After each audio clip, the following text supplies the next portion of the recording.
I'm Maya Chen, and the night I spent my last $20 to crash a charity gala, I walked up to a man who rejects everyone and told him he was wrong. The room froze and he looked me in the eye and said, "You're right.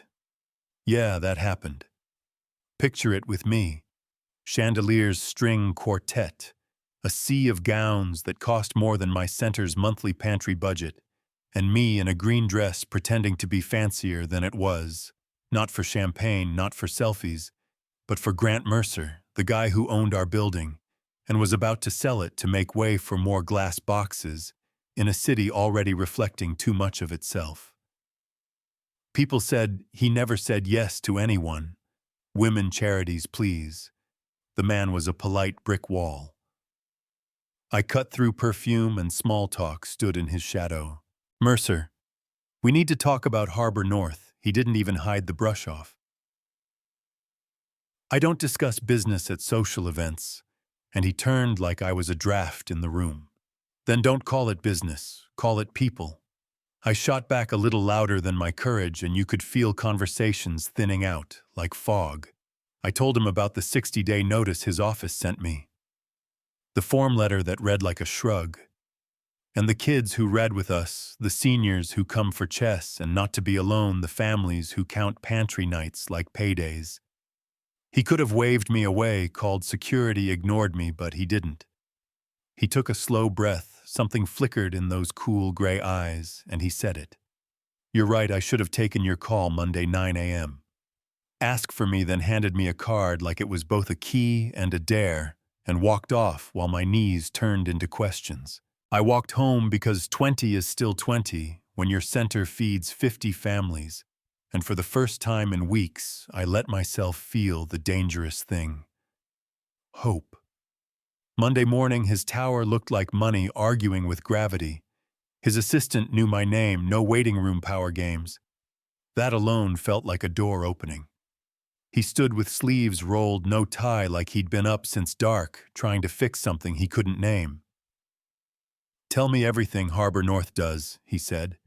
"Not the polished pitch, the real thing." So I told him. Alondra, reading to littles, because she once thought dinosaur was a word. You had to sneak up on Leo, landing a job after months of practice interviews. Ms. Rosa stirring a pot big enough to feed a block, and still slipping seconds to teenagers trying not to look grateful. The sound a room makes when a kid finishes a sentence without guessing. He listened. Not with that nod and wait to speak face people do. Really listened, then he said, "I planned to sell, and I was wrong. We'll sponsor the center instead. Renovation programming, expansion support. You keep control, we back you up." He pushed a folder across the table, numbers that made my hands shake in a good way. "Say yes," he said. "Let me make this right." And the word yes came out of me like air after too long underwater.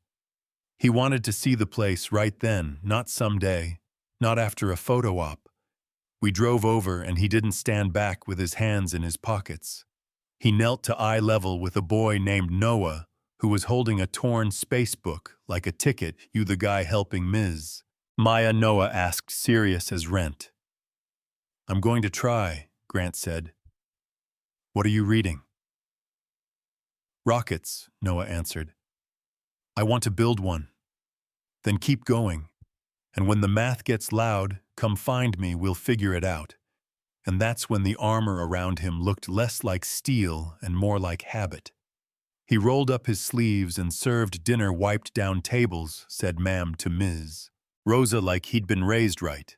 And when he left, he shook my hand and said, "Partners," and I said it back, before my brain caught up. Because sometimes your heart is faster than your caution. You know what I mean?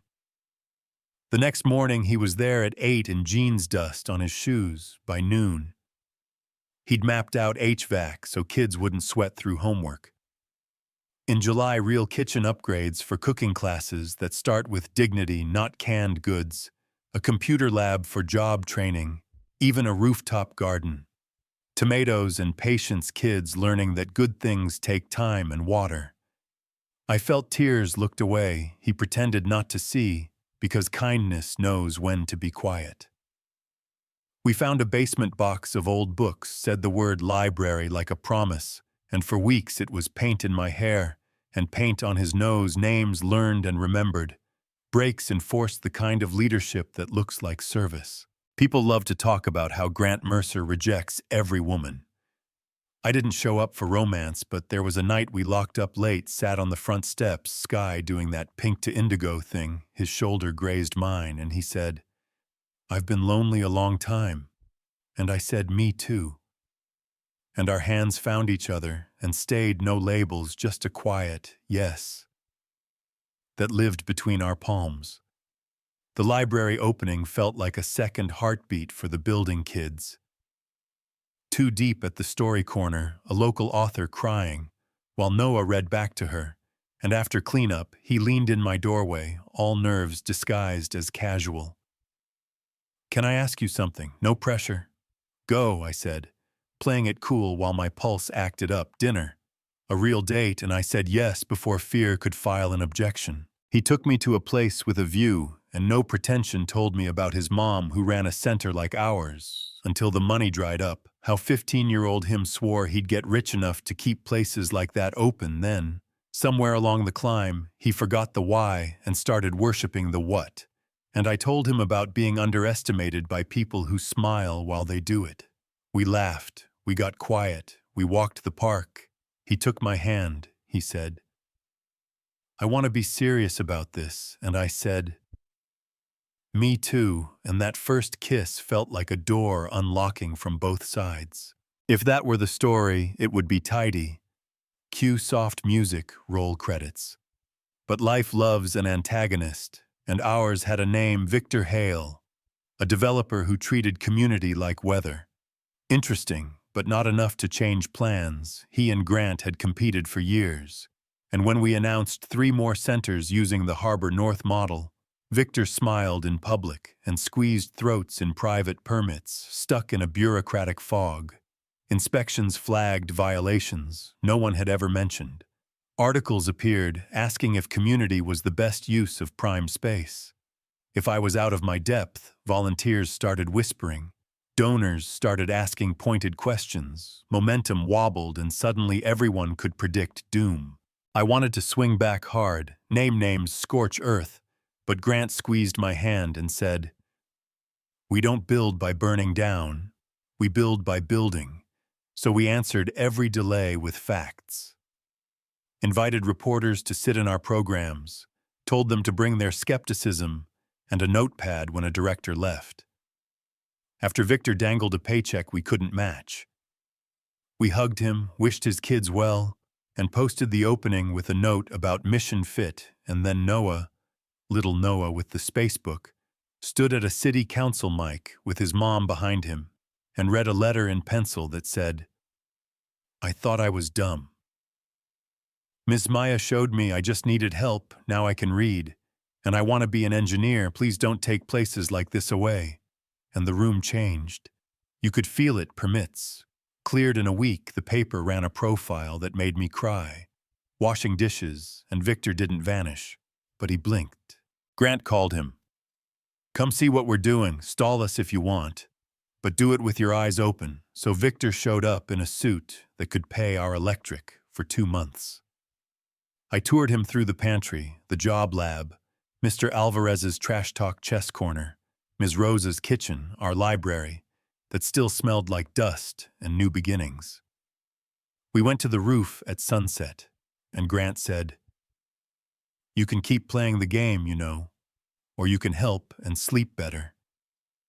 Victor squinted at the skyline like it was a chessboard and said, "You two really believe this isn't a phase?" And I said, "Kindness scales," and he left.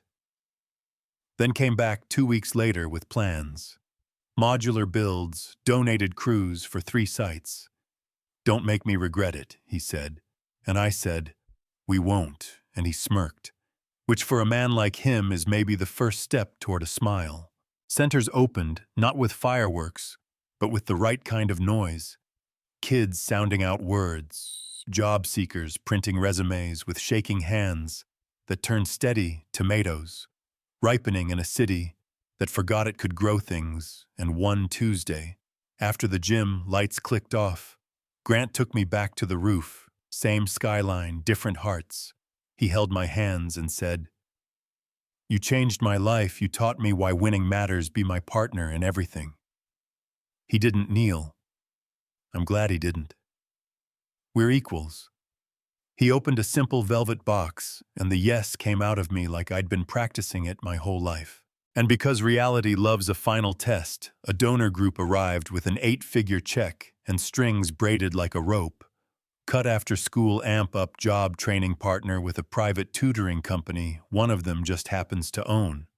Faster ROI, cleaner reports, shinier headlines. And under the table, Grant found my hand again, and we said thank you and no. We said our model is whole people, not just employable ones. We said, if it takes longer, we'll walk and not jog. And they smiled the way people smile when they think you'll call in a week. Maybe we will, maybe we won't, but right now, expansion is moving. Victor brings coffee to Ms. Rosa on Saturdays and cleans the chessboards like penance. And I catch him laughing with Noah and think redemption might be a slow turn, not a bolt of lightning. And Grant, the man who used to reject everyone, says yes to showing up, yes to being wrong out loud, yes to calling his father and saying, "I'm building something you can't chart quarterly, you know what I mean?" So tell me where you land. Was I right to call him out in that ballroom and risk my job? Was he right to pivot that fast, or do you still smell PR? Can a rival like Victor truly change, or is he just reading the room until it reads him back? And what about the money with strings? Take it and bend, or hold the line and build slower. Drop your take in the comments, argue with me, teach me. And if you believe success is measured by the lives we touch, hit subscribe, share this with someone who needs a shove toward brave, and tell me where you're watching from. I'll be down there with you, reading every word.